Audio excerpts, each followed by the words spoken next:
Episode keempat kini menambah daftar orang menarik yang membunuh Winter, yaitu Sheila Cannon. Pertanyaan di episode sebelumnya yaitu menanyakan mengapa dia ada di ruang permainan pada malam ini. Namun mungkin Sheila menjadi satu-satunya orang yang memberikan pernyataan dengan berantakan dan nyaris durasi episode ini hanya menampilkan 15 versi cerita kebohongan dari Sheila bahwa dia hendak mengantar vodka ke kamar Nancox, tapi dia meminum satu gelas terlebih dahulu di ruang permainan. Cordelia tahu Sheila berbohong tapi tidak mudah untuk membuatnya bicara. Jadi ia mewawancarai para staf lain untuk mengkonfirmasi cerita Sheila sampai menjadi utuh di tengah para staf pun saling tumpang tindih statement. If you want to understand this, you have to go back to the seating chart. Henny mengatakan Sheila bertugas menjadi pelayan di meja jamuan. Lalu mengapa dia berakhir menjadi pengantar vodka untuk Nancox? Semua berawal dari susunan meja makan jamuan negara pada malam ini. Elliot bersikeras untuk tidak ada tenda dan semua tamu harus ada di ruang jamuan negara. No tents. Namun Lily membuat keadaan berantakan sampai jumlah tamu yang bisa ditampung mencapai 400. Lalu diputuskan menjadi 210 tamu sehingga para staf pelayan mulai berlatih untuk melayani para tamu nanti di ruang jamuan negara dan ruang merah. Lagi-lagi Lily merevisi menjadi 140 tamu dan yang dipakai hanya ruang jamuan negara. Apakah revisi Lily sampai di situ saja? Tentu tidak. Dengan meminta saran dari Saint Pierre, para tamu yang sudah duduk di meja kembali diacak-acak Lily dengan dipindahkan sesuai instruksi Pierre. Alhasil, beberapa meja terdapat 1-2 kursi kosong dan mungkin saja ada tamu yang datang tanpa diundang. Masalah kursi kosong inilah yang menjadi awal masalah Sheila. Because what's the number one rule of hosting? Hide the good wine. Salah satu kursi kosong ada di meja Kim Ekbin, mantan ibu negara Amerika. Ternyata Sheila mempunyai hubungan dekat dengan keluarga presiden terdahulu. Alhasil, Sheila diminta Kim untuk duduk di sebelahnya. Perry Morgan, presiden Amerika saat ini, ternyata memiliki hubungan buruk dengan keluarga presiden sebelumnya dan tampak tidak senang Sheila duduk dengan Kim. Perry memberi tanda kepada Winter dan Winter meminta Rolly untuk menyuruh Sheila menemuinya. Rolly mengatakan Winter biasanya menegur para staf dengan membawanya ke satu ruangan, berbicara pribadi tanpa staf lain tahu. Namun untuk kali ini, Sheila berbeda. Winter menegur Sheila di depan para staf. Mereka bertengkar hebat. Sheila merasa dia punya hak untuk berbicara dengan Kim Ekbin sebagai ibu negara. Namun Winter mengatakan Kim adalah mantan ibu negara. Tugas staf Gedung Putih hanya untuk melayani keluarga presiden yang mendiami Gedung Putih saat ini, bukan yang terdahulu. Pertengkaran mereka ini mencapai puncak ketika Winter memerintahkan Sheila untuk bertugas di dapur sambil mengatakan untuk Sheila menemuinya besok pagi di kantornya. Stay off the floor to the end of the night. And I want to see you in my office first thing in the morning. Di depan Cordelia dan Edwin, Sheila mengatakan dia tidak pernah berpikir dirinya akan dipecat dan bisa menerima teguran Winter. Namun, staf lain mengatakan hal sebaliknya. Sheila betul-betul terguncang dan yakin dirinya akan dipecat.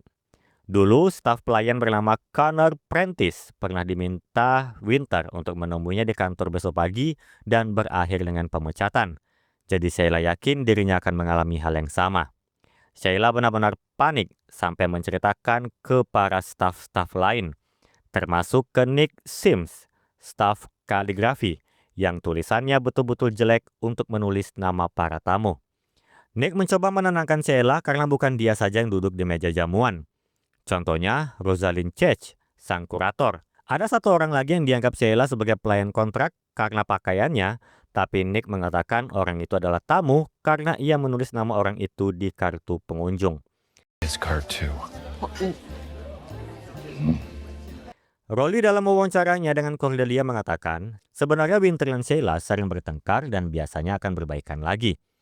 Tapi di malam itu, Sheila benar-benar takut meskipun sudah Rolly tenangkan.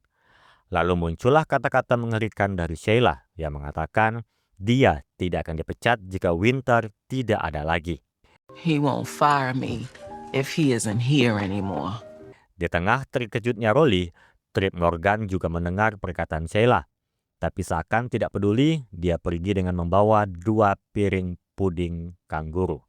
Dan selama Sheila ada di bagian dapur, ia mendapat tugas untuk mengantar vodka ke kamar Nancox di lantai 3. Disinilah dia masuk ke ruang permainan, bermaksud untuk meminum segelas vodka sebelum diberi ke Nancox. Tapi Cordelia telah mewawancari Nancox, dan Nancox mengatakan tidak menerima vodka sama sekali di malam ini. I ordered vodka.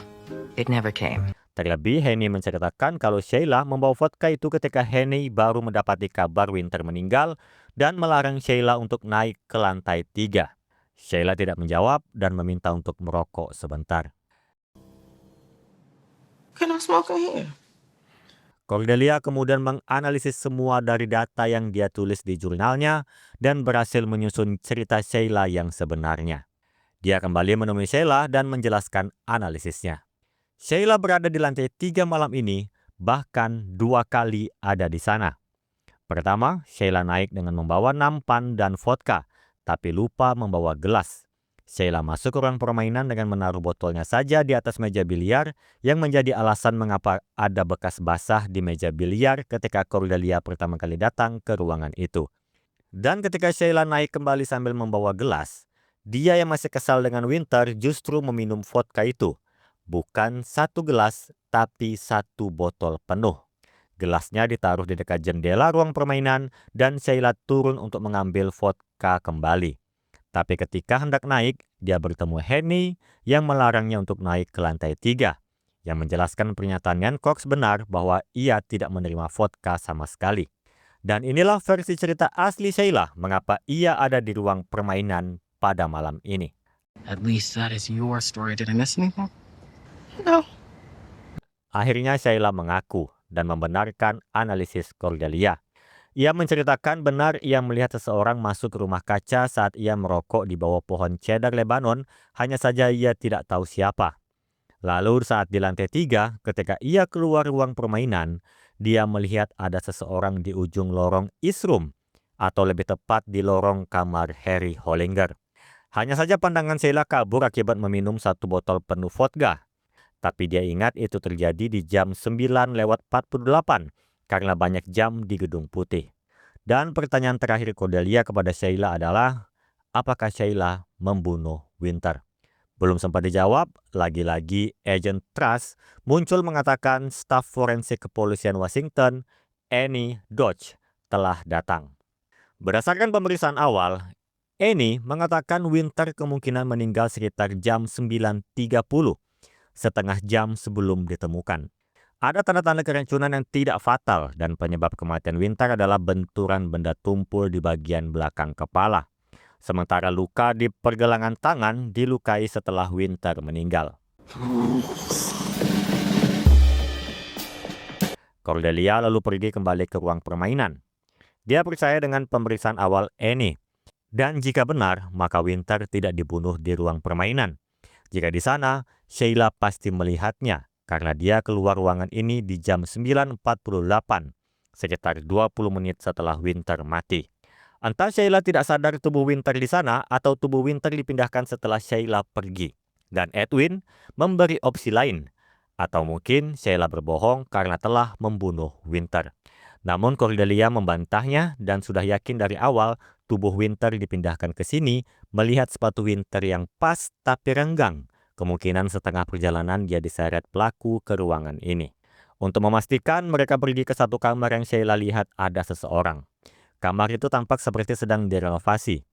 Cordelia memeriksa pintu yang tampaknya seseorang sengaja membuat pintu kamar ini tidak bisa dikunci. The door was taped. So? Someone's trying to leave it open. Kemudian mereka menuju ruangan Angie Huggins sebagai staf pelukis untuk menanyakan kamar tadi. Di sana juga ada Henny. Henny mengatakan kalau di kamar itu tidak sedang direnovasi, tapi sengaja terlihat direnovasi karena keluarga Morgan tidak ingin ada tamu lain yang menginap malam ini di sini. Tapi terlihat aneh untuk Cordelia. Jika tidak direnovasi sungguhan, mengapa ada bau cat di sana? You know, it's weird that if this was all fake and there are no actual renovations, why did I just smell paint up there? Mereka pun kembali ke kamar tadi.